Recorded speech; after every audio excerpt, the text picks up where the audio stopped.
विभाग व सर्व विद्यार्थी मित्र हो. सर्वप्रथम मी श्रेया कांबळे तुम्हा सर्वांना प्रजासत्ताक दिनाच्या शुभेच्छा देते.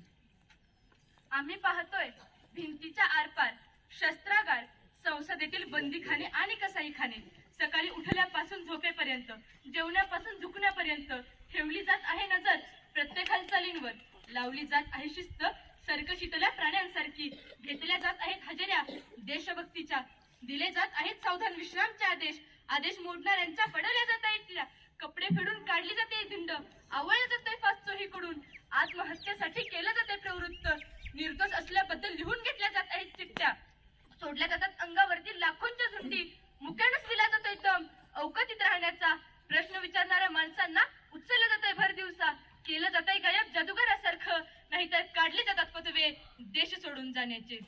हेच लोकशाहीचं खरं वास्तव आणि प्रजासत्ताकाचं खरं महत्व मांडण्यासाठी मी तुमच्या समोर उभी आहे.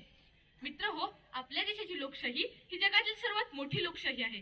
अनेक धर्म, जाती, प्रांत, भाषा ह्या सर्वांना ऐक्याच्या सूत्रात गुंफवण्यासाठी भारतानं लोकशाही शासन पद्धतीचा स्वीकार केला आणि याच लोकशाही शासन पद्धतीचा मसुदा तयार करण्याची जबाबदारी ही डॉक्टर बाबासाहेब आंबेडकर यांच्यावरती आली. तब्बल 2 वर्ष 11 महिने 18 दिवस अथक परिश्रम करून डॉक्टर बाबासाहेब आंबेडकर यांनी लोकशाही शासन पद्धतीचा मसुदा संविधान सभेमध्ये सादर केला आणि 26 नोव्हेंबर 1949 ला आपल्या देशाचे संविधान हे स्वीकारलं गेलं आणि 26 जानेवारी 1950 ला हे संविधान सगळ्यांनी अंगीकारलं. आणि म्हणूनच जरी 26 नोव्हेंबरला आपण संविधान स्वीकारलं असलं तरी ते 26 जानेवारीला अंगीकारलं आहे आणि म्हणूनच 26 जानेवारी 1950 हा आपला प्रजासत्ताक दिन आहे. आणि याच दिवशी खऱ्या अर्थानं सत्ता ही प्रजेच्या हातामध्ये आली आणि आपला भारत देश हा एक सार्वभौम प्रजासत्ताक राष्ट्र बनला.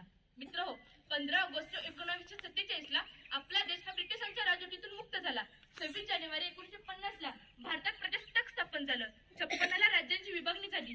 65 ला आमच्यावरती आक्रमणं झाली. 4ही आक्रमणं आम्ही परतावून लावली. 69 मध्ये बँकांचे राष्ट्रीयकरण झाले. 72 मध्ये काशीराम कोतवाल हे नाटक रिलीज झालं आणि महाराष्ट्राच्या रंगभूमीनं ते डोक्यावरही घेतलं. 75 मध्ये शोले चित्रपट रिलीज झाला. हॉलिवूडचा बॉलिवूडकडे पाहण्याचा दृष्टिकोन बदलून गेला. 89 मध्ये 18 वर्षाच्या तरुणाला राजकारणात येता यावं यासाठी राजीव गांधीनं प्रयत्न सुरू केलं. 91 मध्ये आम्ही व्यापारीकरण स्वीकारलं. 92 मध्ये आम्ही गेटकरांचा स्वीकार केला आणि 2000 मध्ये कॅम्प्युटरच्या बाबतीत आम्ही जगाचेही बाप झालो आणि 2015 मध्ये सर्जिकल स्ट्राईक सारखं मोठं आव्हान आम्ही पेललं. आम्ही प्रचंड प्रगती केली. आमचे रस्ते सिमेंट कॉन्क्रीटचे झाले पण आमचं चालणं मात्र सुधारलं नाही. आमच्या हातामध्ये मोबाईल आले पण आमचं बोलणं मात्र सुधारलं नाही. पैशाच्या जोरावरती हजारो लाखो किलोमीटर दूर असणारे सूर्य, चंद्र, ग्रह, तारे आम्ही दुर्बिणीच्या सहाय्याने जवळ करून बघितले पण शेजारी राहणाऱ्या माणसांबरोबर मात्र आम्ही प्रेमाचे संबंध निर्माण करू शकलो नाही. इंजेक्शनच्या जोरावरती आम्ही आमचं आयुष्यमान वाढवलं मात्र आमचं जगणं सुधारलं नाही.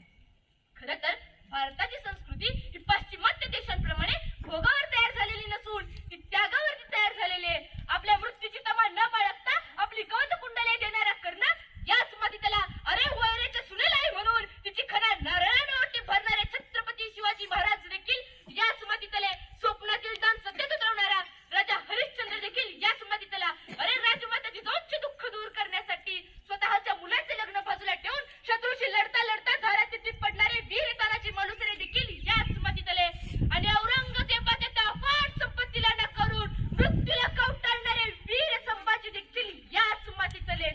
खरं तर एवढी महान परंपरा माझ्या देशाला लाभली गेलेली असली तरी देखील आज काही देशविघातक शक्ती, समाजविघातक व्यक्ती तरुणाईला हाताशी धरून त्यांना वेगवेगळी आमिषे दाखवून त्यांना व्यसनाधीन बनवून जातीय व धार्मिक तेढ निर्माण करत आहेत. भारताचे भविष्य हे अंधकारमय करण्याचा प्रयत्न करत आहेत. यांचा बंदोबस्त करणे व यांना आळा घालणे गरजेचे आहे. यासाठी प्रत्येक भारतीय नागरिकांना जागरूक असणे आवश्यक आहे. तरच या देशातल्या भ्रष्टाचाराच्या समस्येचा नायनाट होईल आणि आपल्या देशाची लोकशाही ही बळकट होईल. चला तर मग या देशाची समस्या ही माझी समस्या समजून दूर करण्याचा प्रयत्न करूया. या देशातला प्रत्येक देशबांधव माझा बांधव आहे असे समजून संविधानाचा सन्मान करूया. तरच वेगवेगळ्या क्षेत्रातील भ्रष्टाचाराचा नायनाट होईल आणि आपली लोकशाही ही बळकट होईल. शेवटी मी एवढंच म्हणते, हे हात उत्सुकलेले दगडा